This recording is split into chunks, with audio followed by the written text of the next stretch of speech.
مولانا روم رحمۃ اللہ تعالی علیہ اپنے مشہور زمانہ کتاب مثنی شریف کے اندر ایک مجوسی کی بات اور گفتگو کو نقل کرتے ہیں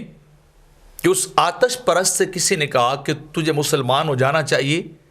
اللہ کی وحدانیت، اللہ کی توحید کا اقرار کرنا چاہیے، اس خالق حقیقی کو تجھے ماننا چاہیے، نہ کہ یہ آگ جسے تم خود جلاتے ہو، خود بجھا دیتے ہو، اس کو اپنا خدا سمجھنا چاہیے، اس کو چھوڑ دینا چاہیے تجھے،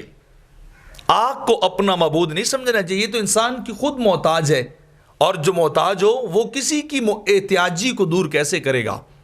وہ کسی کی ضرورت کو کیسے پورا کرے گا جو آپ کا اور میرا محتاج ہے۔ تو اللہ اور خدا معبود وہ ہوتا ہے جو کسی کا محتاج نہیں بلکہ سارا زمانہ اس کا محتاج ہوتا ہے۔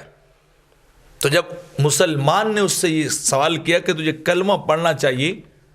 تجھے ایمان قبول کرنا چاہیے، تو اس نے کہا بات یہ ہے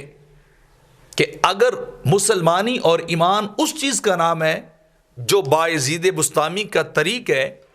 تو پھر میرا ہاں، کیونکہ اتنی مشقت اور مجاہدات، اتنی بندگی اور عبادت مجھ سے نہیں ہو سکے گی جتنی بندگی، عبادت اور مجاہدات بایزید بسطامی نے کیے ہیں۔